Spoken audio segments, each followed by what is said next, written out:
Hello दोस्तों, आज के वीडियो में हम लोग पढ़ेंगे इंडियन रिवर सिस्टम के बारे में। जानेंगे में इंडिया में कौन कौन सी रिवर हैं और किस किस पार्ट में डिवाइड करके हम इसकी स्टडी करते हैं। चलिए तो हम शुरू करते हैं। सबसे पहले हम लोग पढ़ेंगे इंडियन रिवर सिस्टम के बारे में। इंडियन रिवर सिस्टम, सबसे पहले इन वर्ड्स का मतलब समझ लेते हैं। रिवर का मतलब होता है फ्लो ऑफ वाटर और सिस्टम के बारे में समझ लेते हैं। हिंदी में इसको कहेंगे नदी तंत्र। नदी तंत्र नदी तंत्र का मतलब है एक मुख्य नदी होगी एवं उसकी सहायक नदियां उसमें आकर मिलेंगी। उसी तंत्र से बने बने तंत्र को हम नदी तंत्र कहते हैं। जैसे कि मान लीजिए ये एक मेन रिवर है, रिवर का फ्लो चल रहा है, उसमें आके ये नदियां इसमें मिलती जा रही हैं। तो ये इसकी सहायक नदियां हैं मेन रिवर की, और ये मेन रिवर है, ये सहायक नदियां हैं। तो जो ये पूरा एरिया है जिसको ये नदी तंत्र सिंचता है, उसी को हम रिवर सिस्टम या ड्रेनेज सिस्टम कहते हैं। ये डायग्राम है जिसके थ्रू हम समझ सकते हैं एक मेन रिवर है, उसमें अलग अलग ट्रिब्यूटरीज आकर मिल रही हैं। जो ट्रिब्यूटरीज मिल रही हैं उनको हम सहायक नदियाँ हिंदी में कहते हैं। डिस्ट्रीब्यूटरीज होता है कि एक मेन रिवर से जो नदियाँ अलग अलग होकर जाती हैं, डिस्ट्रीब्यूट होती हैं, उन्हीं को डिस्ट्रीब्यूटरी कहते हैं। अब हम देखेंगे इंडियन रिवर सिस्टम के बारे में। इंडियन रिवर सिस्टम को मेनली दो भाग में डिवाइड किया गया है, हिमालयन रिवर सिस्टम और peninsular river system. Himalayan river system मतलब उत्तर भारत की नदियाँ, पेनिनसुलर रिवर सिस्टम मतलब दक्षिण भारत की नदियाँ। पेनिनसुलर मतलब इंडिया का जो नीचे वाला पार्ट है। पेनिनसुला का मतलब होता है ऐसा पार्ट जो तीन साइड से पानी से घिरा हो, उसे हम पेनिनसुला कहते हैं। तो इसको हम लोग डायग्राम के थ्रू देखेंगे। मान लीजिए ये इंडिया है हमारा,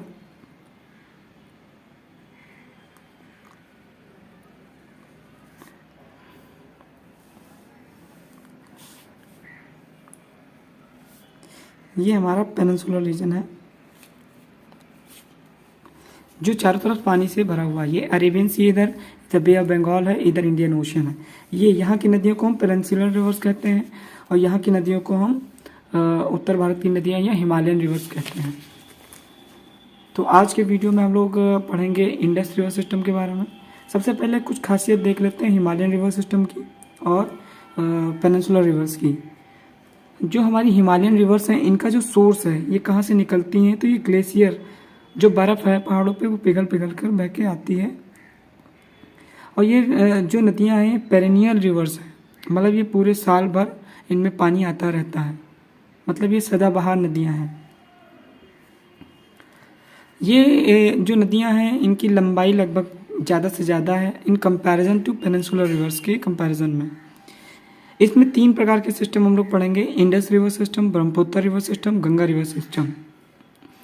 और दक्षिण भारत की नदियों में हम देखते हैं इनका जो सोर्स है वो बेसिकली रेन वाटर है और ये मानसूनल है, क्योंकि जो बारिश होती है वो मानसून पे डिपेंड करती है। ठीक, मानसून हमारे वहाँ दो प्रकार का होता है, एडवांसिंग मानसून और रिट्रेटिंग मानसून।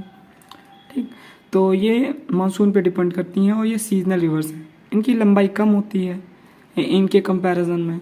यहाँ पे हम लोग पढ़ेंगे गोदावरी के बारे में, नर्मदा के बारे में, तप्ती के बारे में, साबरमती के बारे में, लूनी रिवर है। इनको मुख्यतः हम दो भाग में डिवाइड करेंगे, अरेबियन सी ब्रांच जो अरेबियन सी में आके गिरती हैं, मतलब कि वेस्ट फ्लोइंग रिवर्स, और इधर बे ऑफ बंगाल ब्रांच मतलब कि जो बे ऑफ बंगाल में आके गिरती हैं।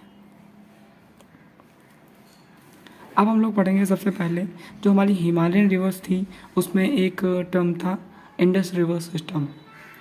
इंडस रिवर सिस्टम मतलब सिंधु नदी, मतलब इंडस रिवर और उससे कनेक्टेड नदियों के बारे में जो सिस्टम बनता है उसी को हम इंडस रिवर सिस्टम कहते हैं, सिंधु और उसकी सहायक नदियाँ। तो ये जैसे कि ये तिब्बत मानसरोवर से निकलती है, फिर भारत में घुसती है, फिर ये सीधा पाकिस्तान में होकर चली जाती है। इस नदी के बारे में पढ़ेंगे, इसमें अलग अलग ट्रिब्यूटरीज आके मिलती हैं और इनका फ्लो आगे बढ़ता हुआ जाता जाता अरब सागर में गिर जाता है। आप देखते हैं इंडस रिवर सिस्टम के बारे में, सिंधु प्लस उसकी सहायक नदियाँ। सिंधु मतलब Indus river and it's tributaries. Indus river जो है वो 3 देशों से प्रवाहित होती है, मतलब फ्लो जो है इसका वो 3 देशों से होता हुआ निकलता है। पहला तो भारत हो गया, पाकिस्तान में जाके गिरती हैं, फिर तिब्बत से इसका ओरिजिन पॉइंट है, सोर्स है। जो भारत की राष्ट्रीय नदी है वो गंगा है। सिंधु नदी की कुल लंबाई जो है 2880 किलोमीटर है। भारत में इसकी लंबाई अगर पूछें तो 1100 किलोमीटर है, 1100 किलोमीटर। इंडस रिवर जो है इंडिया और पाकिस्तान दोनों जगह में बहती है, तो इसमें विवाद रहता है, इसलिए इसके लिए एक वाटर ट्रीटी हुई है इंडिया और पाकिस्तान के बीच में 19 सितंबर 1960 को समझौता हुआ, जिसमें भारत और पाकिस्तान के मध्य एक समझौता हुआ कि पानी कौन कितना यूज़ करेगा। ये वर्ल्ड बैंक के द्वारा कराया गया।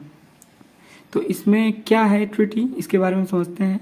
जो नदियां हैं सिंध, झेलम और चनाब, इन नदियों का जो पानी है उनके पानी पे 80% भाग जो है उस पर पाकिस्तान का अधिकार रहेगा, और बाकी जो 20% बचा हुआ भाग है उस पर भारत का अधिकार रहेगा, उसका उपयोग भारत करेगा।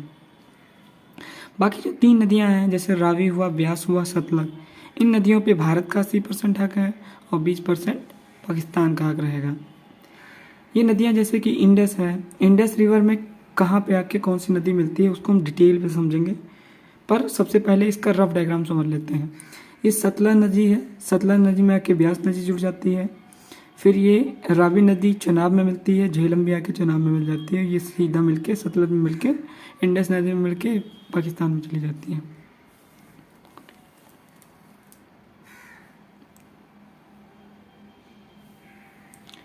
अब एक पॉइंट आ गया नोट करके, कावेरी नदी जो है सदा नीरा है, मतलब कावेरी नदी जो पेनिनसुलर रिवर है वो पूरे साल बहती है, पेरिनियल रिवर है, जैसे कि हमारी हिमालयन रिवर होती हैं। तो ये हमारा एक अपवाद है। अब ये हम बात करेंगे इंडस रिवर के बारे में, कहाँ से निकलता है, किधर को होके कहाँ पे जाती है। ये सबसे पहले जो ओरिजिन पॉइंट है इंडस रिवर का वो मानसरोवर लेक है। मानसरोवर लेक से ये नदी निकलते हुए देमचौक होते हुए इंडिया में घुसती है। फिर इंडिया में इसमें 2 नदियाँ आके मिलती हैं, श्योक नदी हो गई, नुब्रा नदी, इसमें ट्रिब्यूटरी मिलके यहाँ पे मिल जाती हैं। उसके बाद यहाँ पे आके चिल्लास से होकर हुए पाकिस्तान में चली जाती हैं। पाकिस्तान में इसमें काबुल नदी आके मिल जाती है, गोमल नदी मिलती है, और मिठान कोट में ये 5 नदियाँ जो हैं हमारी ये आके मिल जाती हैं। फिर ये पाकिस्तानी भाग में जाते जाते हुए कराची के निकट अरेबियन सी में गिर जाती हैं।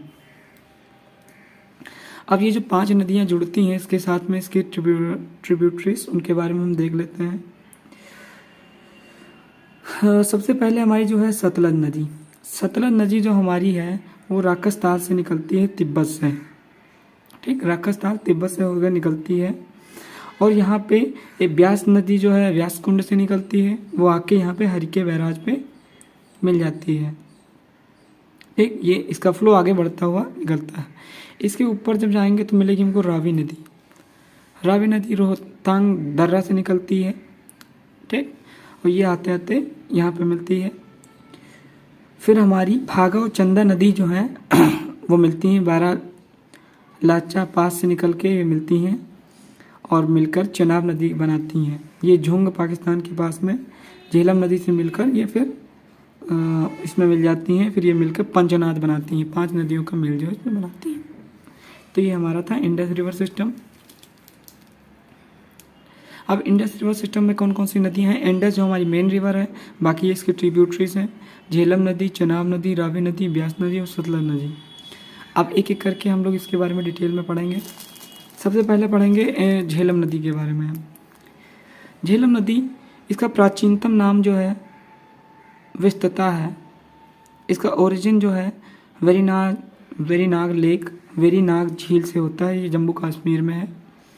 और इसका माउथ ओपन होता है चिनाब रिवर, झंग पाकिस्तान में मिल जाती है चिनाब रिवर से। और जो हमारी झेलम नदी है ये वेस्ट फ्लोइंग रिवर है। यह नदी सबसे पहले अपना जल जो पानी है वो वोला लेक में गिराती है। वोला लेक क्या है? भारत में मीठे पानी की फ्रेश वाटर की सबसे बड़ी झील है, लेक है, मतलब वोला लेक। कश्मीर का मुकुट डल लेक को कहते हैं, ये जम्मू कश्मीर में है। झेलम नदी भारत पाक की सीमा का निर्धारण करती है।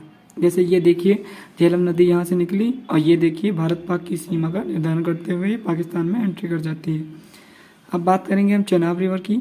इसका जो सोर्स है वो हिमाचल प्रदेश के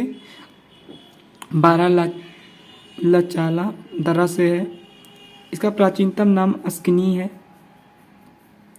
ये दो नदियाँ मिलती हैं तब जाके चेनाब नदी बनाती हैं, चंदा और भागा नदी, जैसा कि हमने पिछले पेज के डायग्राम पे हमने दिखाया था। ठीक है, अब उसके बाद में हम आगे बढ़ेंगे। इसकी जो सहायक नदियाँ हैं झेलम, रावी। अब रावी रिवर के बारे में पढ़ लेते हैं। रावी रिवर का जो पुराना नाम है परुष्णी नाम है इसका पुराना नाम, या इरावती नाम है इसका। इसका सोर्स जो है रोहतंग पास हिमाचल प्रदेश में है। इसका माउथ जो ओपन होता है वो चेनाब रिवर में सरायू सिंध पाकिस्तान में जाके मिल जाती है। पाकिस्तान का लाहौर इसी शहर पे किनारे बसा हुआ है। रावी नहर के किनारे जो है पाकिस्तान का लाहौर शहर बसा हुआ है। अब हम पढ़ेंगे ब्यास नदी के बारे में। ब्यास नदी का प्राचीनतम नाम विपाशा है। इसका ओरिजिन पॉइंट जो है व्यास कुंड है। इसका मुख सतलज नदी में जाके खुलता है, जैसा कि हमने पिछले वाले डायग्राम में देखा था। पीछे वाला डायग्राम जो था, यहीं पे हरिके बैराज है। इंदिरा गांधी नहर निकली हरिके बैराज से। इस नहर का प्रयोग पश्चिम राजस्थान में सिंचाई के लिए प्रयोग किया जाता है। बहुत ही इम्पोर्टेंट है, हरिके बैराज पूछ लेता है। अब हम पढ़ेंगे लास्ट जो सहायक नदी है हमारी सतलज नदी। सतलज नदी का प्राचीनतम नाम सतुद्री है। इसका सोर्स जो है राक्षस ताल झील है, तिब्बत में है। कैलाश पर्वत श्रेणी है, वहाँ मानसरोवर लेक है और राक्षस ताल झील है। ये दोनों कैलाश पर्वत श्रेणी पे हैं। पंचनाथ से होते हुए मिठानकोट पाकिस्तान में जाती है, फिर इसका प्रवेश अरेबियन सी में हो जाता है। तो ये हमारा वीडियो था खासकर इंडस रिवर सिस्टम के बारे में। अगर अच्छा लगा हो तो वीडियो को लाइक करें, चैनल को सब्सक्राइब करें, शेयर भी करें। इसके अगले वीडियो में हम लोग पढ़ेंगे ब्रह्मपुत्र रिवर सिस्टम के बारे में, डिटेल में जानेंगे क्या है ब्रह्मपुत्र रिवर सिस्टम। तब तक के लिए धन्यवाद।